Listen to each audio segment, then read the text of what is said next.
Tonight we have Durk Dehner, who is a Los Angeles institution, the founder of the Tom of Finland Foundation, and a fetish master in his own right. What was your introduction to the leather fetish scene?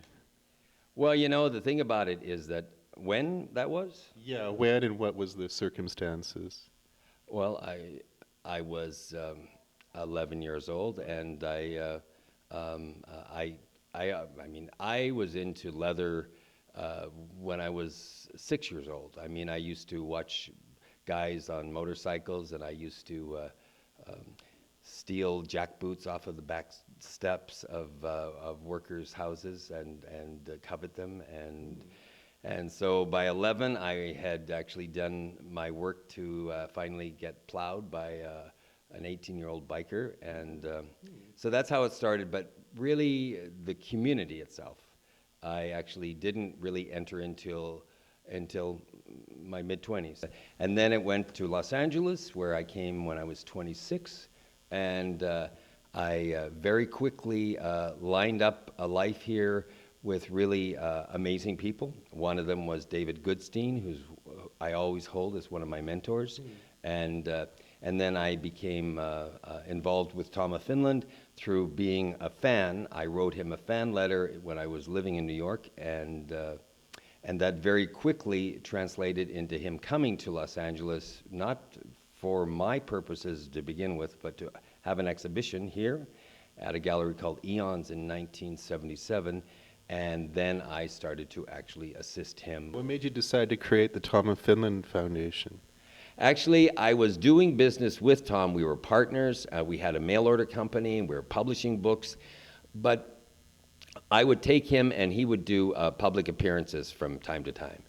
And what I got to notice was that whenever he did a public appearance, and I got to just listen to one after another fellow, they would say something so remarkable. And what they would say is, I want to thank you for making me who I am, in that you provided me with imagery and role models that were positive and happy, and I could identify with them, and now I want to show you who I am. And these guys were like 21, you know, and they were so happy. They were like, they felt well adjusted. And so I said to Tom, you know, I don't know what we need to do, but we need to do something, because I realize that you are not just a good artist, because I love your art, but that you actually have changed. I didn't grow up with him, Rick. I didn't have any of that experience. I only discovered him in my mid-20s.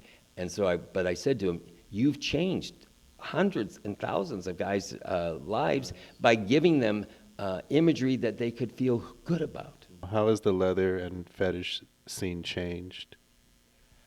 Well, I mean, now I can actually stand back and tell you what happened.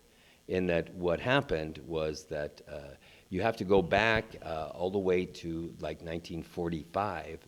And I was looking at a storybook that Tom did in 1946, and how the leather scene came about was as a result of the war, and a result of American GIs, and a result, I don't know where the black leather jacket originated. Because they were issued leather, right? The military guys were issued leather. Right, they were, but it was brown leather. At least most of the, like the Americans were issued brown leather. Only the sort of the SS Germans were issued black leather. And but right in about 1952, and he always said that it was the pictures of Marlon Brando in the Wild One. Yeah, that when he saw those still pictures, it clicked on him. And what he did, it just clicked, and how sexual it was and sexy, and he started drawing everything in black leather.